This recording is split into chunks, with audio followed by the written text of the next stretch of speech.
Hola, hola, ¿cómo están? Muy buenas noches. Vamos a comenzar con este live.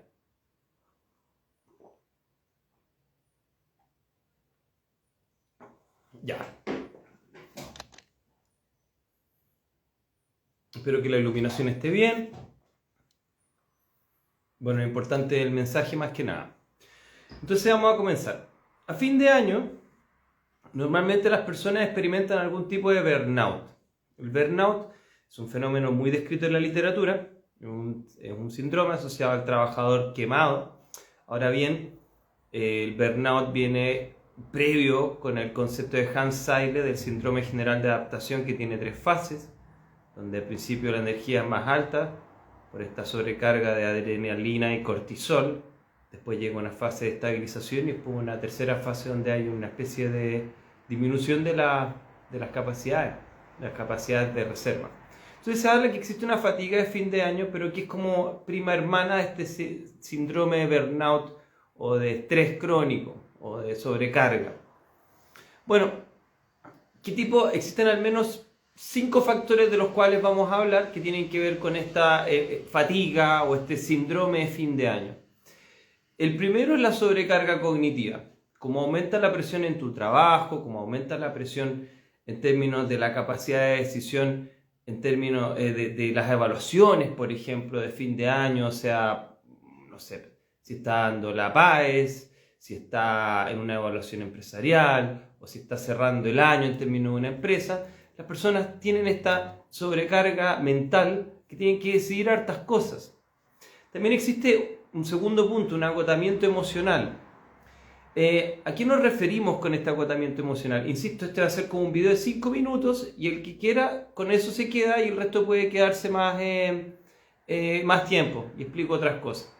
Tienen que ver sobre todo con estas expectativas de fin de año, de que todo sea como perfecto, como que todas las cosas resulten bien. Estas expectativas de que las fiestas tienen que ser maravillosas y que después tú tienes un viaje de fin de año y que lo pasas súper bien, o que tienes unas vacaciones increíbles, o que vas a hacer un cierre de alguna forma, no sé, viendo los fuegos artificiales, qué sé yo. ¿Me entiendes? Entonces, existe un agotamiento emocional. También hay evaluaciones de cómo nos hemos llevado. Si es que, por ejemplo, una relación de amistad va bien o de pareja o lo que sea. Entonces también hay un agotamiento emocional. Pero sobre todo existe una fatiga de decisión.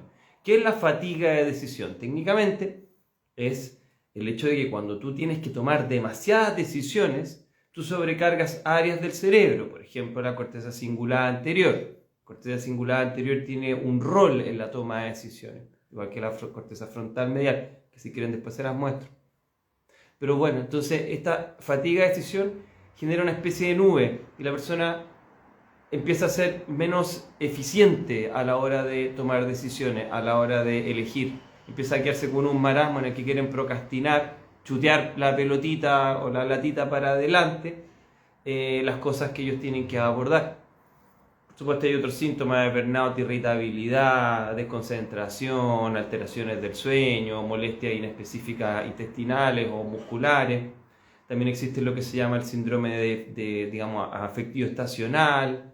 Nosotros tenemos un patrón primaveral en esta época, o un poco antes de ahora, pero primaveral, donde hay una agitación mayor, hay una inquietud constante, hay personas que debido a las alergias, algunos plantean inclusive, otros relacionados con el aumento de luz o de temperatura.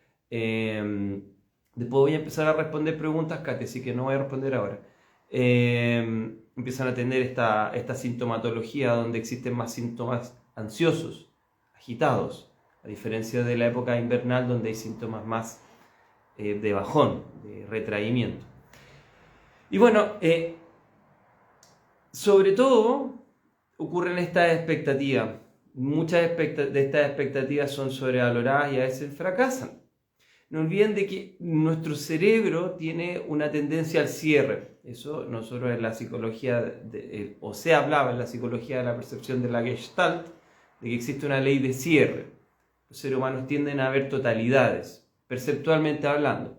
Y Fritz Perls y los psicólogos o los psiquiatras de la psicoterapia de Gestalt tomaban estos conceptos en términos de una serie de leyes de cómo poder abordar la psicoterapia, pero que en el fondo el cerebro humano tiene esa tendencia perceptiva a cerrar y nosotros también tenemos esta tendencia a generar ciclos. Por eso nos interesa el fin de año, que técnicamente es un día más, una vuelta. Nosotros le damos una connotación, porque nuestro cerebro tiende a generar este fenómeno perceptivo de armar paquetes, tal como encuentras caras, por ejemplo, en las caras de los autos, ¿cómo se llaman? En lo que está al frente de los autos o en las nubes, tú formas rostros en cosas medias ambiguas. Esa pareidolia se relaciona con este fenómeno que nosotros hacemos como balances, como cierres, como generar todo en paquete. También hay una ley en psicología que habla de, en general, tú le das más importancia a los inicios, a lo primero en una serie y a lo final en una serie. Por eso también los eventos, por ejemplo, de fin de año pueden influir, o los eventos del fin, no sé, pues de una amistad pueden ser más relevantes que todo el proceso de la amistad. Lo que está al principio y lo que está al final de la serie cuenta más. Si quieres dar una mala noticia en general, dale la información de la mitad. Bueno, habiendo dicho esto, que era como mi pega, como psicólogo, voy a la parte 2 que realmente me interesa. Puede que haga otro video en la semana. Créanme que no me motiva mucho, pero ustedes saben de que tengo alguna especie como de... ¿Cómo llamarlo? De compromiso de hacer este tipo de transmisiones. Bueno, el segundo tema que quiero hablar, el que quiera salir, salga ahora, porque el segundo tema no tiene nada que ver con esto. Lo voy a puntualizar después en el título de este video cuando sea subido a Instagram. El segundo tema tiene que ver con el Neuralink. Particularmente hay alguien que yo voy a conocer esta semana, por supuesto que no voy a dar el nombre de esa persona porque no me ha dado autorización a aquello, que es el primer caso, el primer paciente en Chile y en Sudamérica del implante Neuralink. Entonces, insisto, ya cerré con ese tema. Todos los que querían que hiciera un video de fin de año, ya tienen ustedes su información ahí. Muy bonito, fantástico. Cumplí mi rol de psicólogo. Ya. Ahora vamos al tema que me interesa a mí. Quiero hablar un poco de Neuralink. Quiero hablar a grandes rasgos de este caso. No les voy a dar los datos específicos porque esta persona no me ha dado autorización aún, pero quizás lo haré y quizás hago una entrevista con esta persona si me lo permite.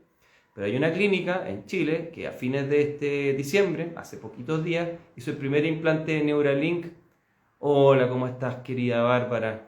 Un agrado. Tenemos que hablar de nuevo, querida amiga. Entonces, bueno, continúo con Neuralink. Este caso de una persona que está acá en Chile viviendo, no es chileno.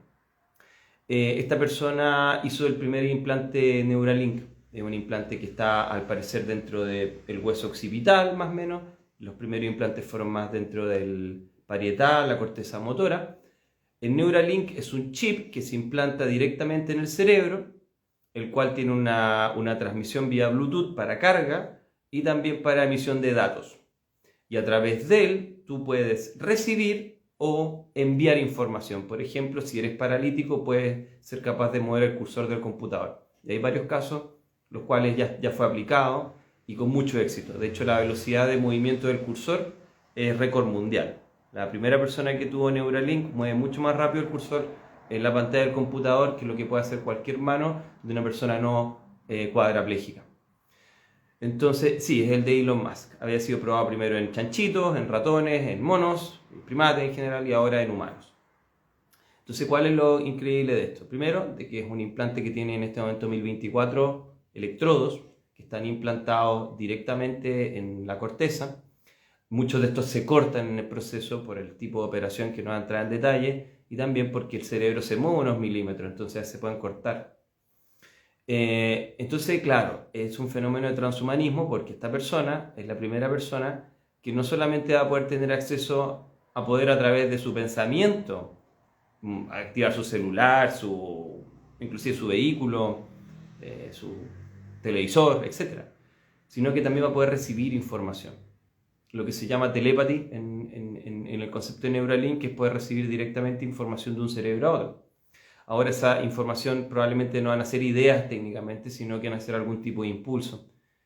se va a recrear un esquema de cómo piensa este cerebro a través de una especie de algoritmo. Todas estas ideas se basan en... Hola Juan Pablo, sí, pongo en Skynet ahí. ¿Por qué en Chile? No lo sé, es una clínica, voy a ver si hay permiso para decirlo públicamente, qué clínica fue. Entonces esta semana yo me junto con esta persona o entro en contacto y voy a tener los detalles. Ya entré en contacto, pero una cosa al conocer en profundidad su caso, el postoperatorio, cómo se siente, etc. Entonces, yo les quiero hablar de esta noticia por dos razones. Estoy un poquito ya atrasado, pero sigo.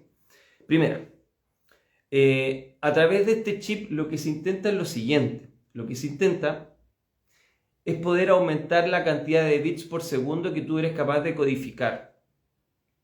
Es decir, la pregunta es, por ejemplo, si transformáramos el lenguaje en algo que se comprime y se descomprime dentro de tu cerebro cuando yo envío una información, estamos medio limitados. Y probablemente en el futuro nosotros necesitemos una manera más eficiente de poder comunicarnos. En el fondo, lo que inicialmente fue un internet que tenía kilobytes por segundo, ahora tiene, no sé, gigabytes por segundo. El mismo concepto en términos cerebrales. ¿Qué pasa? Esto es una entrevista de Elon Musk, por ejemplo, por si acaso, en un canal que se llama Lex. ¿Qué pasa si podemos aumentar la cantidad de lo que hasta el día de hoy los humanos transmiten en la información a través del lenguaje? Más plantea que cuando lleguemos a 1 megabyte de capacidad de transmisión por segundo, nuestra conciencia va a cambiar y vamos a tener un fenómeno, no sé si expansión de la conciencia, pero quizás nosotros vamos a ver mucho más lento lo que sucede a nuestro alrededor, porque nosotros vamos a tener una mayor cantidad de procesamiento de información por segundo. Entonces, el objetivo de esto no solamente es poder mover cosas con tu mente, en un concepto que se llama interfaz cerebro-computador, el cual yo estoy bien familiarizado, porque llevo 15 años haciendo neurofeedback. Y lo que uno hace para rehabilitar pacientes es una interfaz cerebro-computador. Si quieren después les explico con detalle qué es eso, pero básicamente tú aplicas sensores en el cerebro del paciente y el paciente empieza a mover cosas a una pantalla, en este caso para poder mejorar la funcionalidad de un área del cerebro. En este caso es mucho más avanzado y probablemente lo que yo hago va a quedar obsoleto, porque la persona tiene 1024 electrodos conectados a su cerebro directamente y probablemente en algún nivel va a tener 10.000 electrodos conectados directamente a su cerebro. Entonces, ustedes comprenden lo que esto va a significar a nivel del cambio, primero, en la capacidad de acceso a la información que nosotros tenemos, dos, quizás en términos de enfermedades, no solamente de personas con parálisis, sino con enfermedades neuropsiquiátricas, el impacto que esto puede tener, y tercero, por supuesto, que muchos van a pensar, y lo entiendo, hasta qué punto va a ser gestionada la voluntad de los seres humanos que estén con estos dispositivos. Y cuarto y no menos importante, cuál es la expectativa de vida de estos sujetos, porque en el caso de los simios, en el caso de los monitos, murieron 3/4 partes de ellos, porque el tamaño del chip era muy grande, era inadecuado. Y murieron, bueno, si tienes un cuerpo extraño en el cerebro, puedes tener inflamación de las meninges, puedes tener convulsiones, puedes tener derrame, o sea, es una cosa seria, no estamos hablando de un juego. Entonces... Pero Evadita, la persona que te estoy diciendo no es una persona enferma, es una persona completamente sana y muy saludable. Yo estoy sorprendido con esto. Entonces, ¿por qué les quería yo hablar de Neuralink? Primero, porque creo que es un salto tremendo que en un lugar en Chile estemos teniendo el primer paciente, un tipo sano, que voluntariamente hace esto. O sea, es gigantesco, es algo gigantesco. Tiene el primer cyborg aquí. Fue operado en algún lugar del sector oriente de la capital. Segundo, y esta es mi pregunta para todos ustedes, a los cuales respeto y a veces no tanto, con todo respeto, como decía Julito César. Perdónenme la palabra que voy a decir, pero quiero que entiendan el contexto. ¿Qué mierda pasa que no hay ningún canal de televisión que haya tomado esta noticia? Yo invito a todas las personas que tengan que ver con la comunicación que cubran esta noticia. Yo voy a tratar de entrar en contacto con esta persona y voy a tratar de hacer una entrevista a pesar de no ser periodista. No tengo yo esas competencias. Pero yo me pregunto, ¿qué pasa que en Chile nosotros tenemos tan poca capacidad de asombro? ¿Qué pasa que en Chile estamos más preocupados de, no sé, pues de la diputada tantito o de la ex alcaldesa tantito para no dar nombre? o del partido de fútbol, o de las compras navideñas, y no de que tiene el primer transhumano. Porque este no es una persona enferma que quiere mejorar su salud, es una persona que decide hacer una modificación voluntaria a un biohacker. Y les digo de inmediato, no es un científico, no es un Stephen Hawking, es una persona de un mundo completamente distinto. Entonces, yo tengo mucha curiosidad de entender cuál fue su racionalidad para correr este riesgo y cuál cree que es el beneficio. Pero, ¿ustedes están conscientes que no ha tenido ninguna importancia en ningún medio de comunicación esto? ¿Cómo me enteré? A través de Facebook, Jaime Hernández. Lo publicó esta persona, pero como no me ha dado permiso, no voy a publicar lo que publicó libremente él. Aunque técnicamente me doy cuenta que no hay confidencialidad. Así que no es un problema de confidencialidad con la clínica, ni con él. Si no, lo podría haber hecho público en su red social, me imagino yo. Entonces, ¿cómo somos tan ahueonados, por favor? Insisto, yo le hablé al principio de este tema del fin de año, porque es como lo que el psicólogo tiene que decir. ¿Pero se dan cuenta de lo que pasa a su alrededor? Y que ustedes no tienen ninguna conciencia de ello. Ninguna. Cero. Y no es porque haya una red de malvadas personas, Klaus Schwab, Foro Económico Mundial, que les quieran ocultar la información. Es porque a la mayoría de ustedes no les interesa aprender. Sencillamente por eso. Y eso a mí me choca, me sorprende. Me sorprende la incapacidad, la falta de asombro que tiene mi especie. Entonces, no hay uno que quiera ser... Aquí ya tienes un transhumano, Daniel EX17. Esto ya ocurrió. No es algo en la teoría. Bueno, de hecho yo también practico el transhumanismo, solamente que a nivel biológico. Yo no le he contado nunca eso, pero yo sí practico transhumanismo en mí. Bajo mi propio riesgo. Eso se llama la filosofía hacker o biohacker o lo que sea. Pero mi punto de vista no es modificaciones eléctricas o implantes en el cuerpo. No es ese tipo, pero sí a través de modificaciones biológicas. Llevo años en eso. Y no soy el único. Entonces, pero tú sabes si consumes farándula, consumiste. La TV es un negocio para los que son felices e ignorantes. Primero tienes aquí una falacia ad hominem David. Y segundo, no dijiste nada concreto, solamente hiciste una generalización que la televisión es un negocio para ignorantes. La pregunta no es esa, la pregunta es ¿por qué no se consume? ¿Por qué ningún medio se da la molestia? Si se da la molestia hasta de hablar de las compras en el barrio Mace. Y también de salud. Hay un problema de la capacidad de asombro. Entonces, eso les quiero dejar como idea. Ustedes piensen. El transhumanismo es real, está ocurriendo. ¿Le gusta a usted o no? Usted puede tener una apropiación negativa respecto a ese concepto. Como que son personas trastornadas que quieren modificarse, o personas que van a perder su voluntad, o personas que van en contra de Dios, o lo que usted quiera. Y es válido, totalmente válido. Como todas las opiniones políticas y filosóficas o ideológicas que uno puede debatir. Pero el hecho es que eso está ocurriendo. Y está ocurriendo en una clínica de Santiago de Chile. Y ningún medio lo ha cubierto. Ninguno. Eso para mí es sorprendente. Me genera asombro. Me genera asombro la falta de asombro. Y eso me hace pensar mucho respecto a las personas pseudointelectuales que hablan de estas dicotomías, de izquierdas-derechas, de blanco y negro y todo. Y se mantienen esas eternas peleas, eternas, y no se dan cuenta que somos una especie, en un pequeño planeta, que queremos ir a través de unos tarros de aluminio, a través del espacio, básicamente, que queremos modificar nuestra biología y que queremos modificar nuestro entorno, como lo hemos hecho desde que generamos sociedades, desde que generamos civilizaciones, desde que generamos agricultura y ganadería y pastoreo. Esa civilización somos.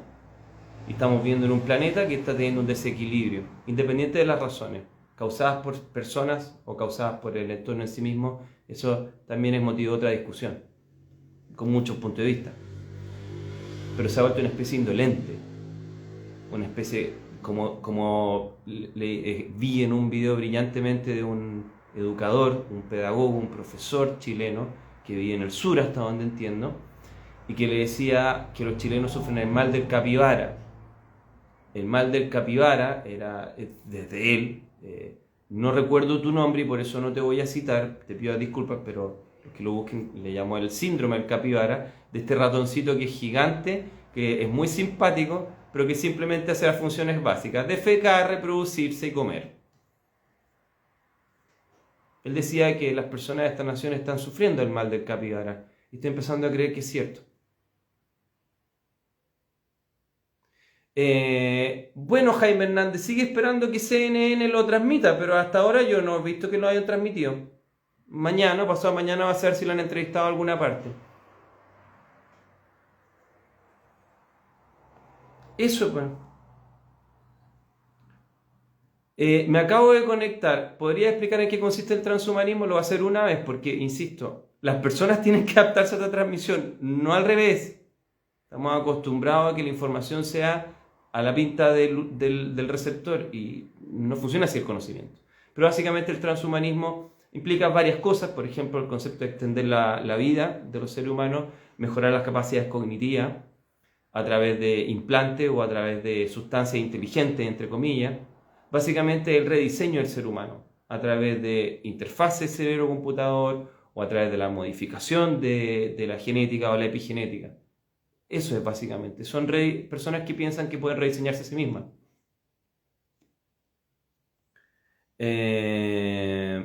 Eso pues. Entonces voy a leer algunas cosas.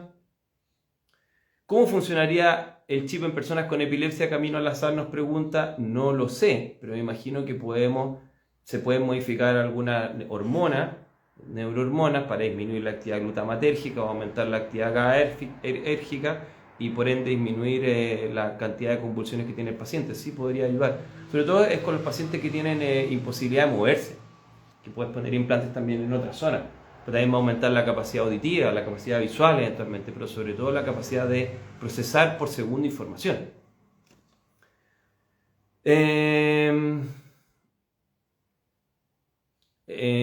Grande profe, saludo al éxito, muchas gracias. Entonces, gracias, no, gracias a ti, barco de papel. Y eso, veo que mal del capibara, creo que ocurre en Chile, pues Chile está atontado, muchas variables. Jorge Paul Bruce. La ida a Marte es un plan de escape, como si supieran que algo malo va a pasar en un par de siglos más. Jenny, probablemente en un par de siglos más. Probablemente muy pronto. Se han visto cosas raras en el cielo, no solamente drones. Se han visto cosas raras en Egipto. Se vio una pelota del tamaño de, por no decirlo de otra manera, una esfera del tamaño de la luna, de color púrpura, el 7 de diciembre. Lo puedo buscar en Music. Fueron muchas horas en que estuvo, hay múltiples grabaciones. También la Red Sprite, que les llaman, que son unas especies como de medusa de color rojo que se ven, y estas medusas son por alteraciones en las cargas eléctricas de la Tierra. Está pasando cosas bien graves en la Tierra en general, en estos últimos días. Bueno, las temperaturas están siendo extremas, en fin, hay varios canales que cubren eso, por ejemplo David Duvine en Adapt 2030, Adaptarse a 2030, un señor que está como rapadito, lo van a ver, y bueno, ahí él hace un buen resumen de esto, pero en general sí están ocurriendo cosas, no creo que se demore tanto como tú expresas, lamentablemente. ¿Ustedes se dejarían implantar un chip? William.lxt. Yo quiero analizar cómo él sigue para analizarlo yo, por supuesto. No te podría responder ahora al respecto. Sé que las personas que si lo llegan a tener van a tener ventajas y desventajas. Las desventajas es riesgo a su salud y ser manipulado por alguien. Es una opción, ¿sí? No completamente, porque tienes lóbulo frontal y te va a permitir decidir y tienes información propia, cultura, creencias. La ventaja es ser que es como comparar un alumno en una sala de clase sin libros, sin lápiz y sin celular, con otro que tiene un laptop y un celular conectado a internet banda ancha. Creo que van a haber ventajas comparativas, eso para empezar. Entonces hay que analizar los pros y los contras. Claro, pues Bárbara, querida amiga, cuando quieras conversamos. Las personas con trastornos psiquiátricos también podrían mejorar con estos implantes. Edna Becerra, Absolutamente, de hecho se piensa para tratar el trastorno se piensa que puede ayudar al trastorno espectro autista, aparte de las enfermedades debilitantes digamos, de la funcionalidad del sistema nervioso, como podría ser una cuadraplegia, cosas así. Sí, claro que sí, se puede. Y por supuesto dejaría obsoleta nuestras terapias de interacción mente-cerebro-computador. ¿A qué fecha de tiempo crees tú que esto sería algo cotidiano? 2030. Por supuesto, Jaime, si lo llego a entrevistar, el material va a estar a disposición y gratuitamente, como todo de esto. Si futuro, ¿por qué no hacerlo? Por eso yo no sé, yo no voy a tener una apropiación ahora. Pero sí les dejo la noticia. Investiguen. Voy a tratar de subir esto. Ojalá que la gente se interese. Ojalá que no suframos el mal del capibara. Es un ratoncito tan lindo el capibara, pero tan básico. ¿Ya? Así que preocúpense de su fin de año, de sus vacaciones, de lo que quieran hacer, de los fueguitos artificiales, etc. Pero también preocúpense de que como especie tenemos tiempo para algo mucho más grande que eso. Están ocurriendo cosas muy importantes en el mundo y nosotros estamos ajenos a ello. No estamos muy distintos a la gente del año 1950. Pero hoy día hay más opciones, muchas más. No tenemos por qué ser los ciudadanos de la villa del 1800 o del 1615. No tenemos por qué comportarnos así. ¿Ya? Cuídense mucho. Sí, no encontré nada, no va a encontrar. No va a encontrar, Caco Antonio. ¿La psicología con el tiempo debería adaptarse a esto? Absolutamente, eso nos va a cambiar, insisto. Como te digo, mis terapias van a quedar obsoletas. Si es que hay gente con Neuralink. Totalmente obsoletas, pero bueno, tendría que reinventarme, dedicarme a otra cosa. Pero hay que aceptar el paso del tiempo, los cambios. Cuídense. Que les vaya bien.